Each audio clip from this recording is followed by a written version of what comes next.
విరాళాలతోనే ప్రభుత్వ పాఠశాలల సదుపాయాలు ఏర్పాటు చేయాలని చంద్రబాబు ప్రభుత్వం యోచిస్తోంది.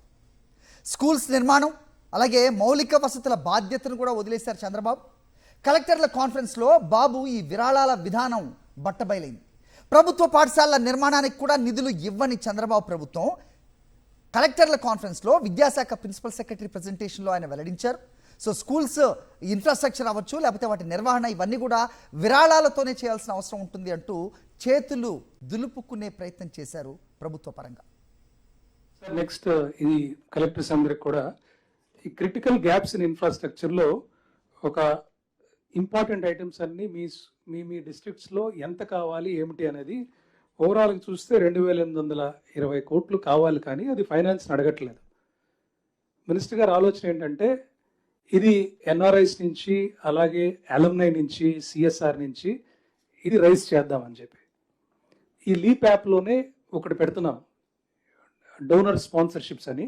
ప్రతి స్కూల్లో మీకు ఏమేమి రిక్వైర్మెంట్ ఉంది, దానికి ఎంత ఖర్చు అవుద్ది, if somebody wants to contribute డైరెక్ట్గా అక్కడ కాంట్రిబ్యూట్ చేస్తే ఎస్ఎంసీకి వచ్చేలాగా లింక్ ఇస్తున్నాం. So this is important thing, మీరు చూసుకొని ప్లీజ్ సీ దట్ మీ లెవెల్ నుంచి కూడా అపీల్ ఇచ్చి తప్పనిసరిగా అందరూ దీంట్లో మ్యాక్సిమం మనకి పార్టిసిపేషన్ వచ్చేలా చూడండి.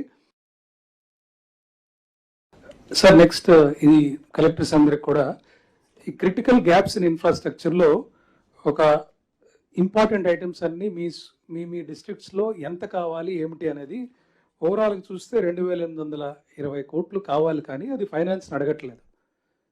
మినిస్టర్ గారి ఆలోచన ఏంటంటే ఇది ఎన్ఆర్ఐస్ నుంచి అలాగే అలుమ్నై నుంచి సిఎస్ఆర్ నుంచి ఇది రైజ్ చేద్దామని చెప్పి ఈ లీప్ యాప్లోనే ఒకటి పెడుతున్నాం, డోనర్ స్పాన్సర్షిప్స్ అని.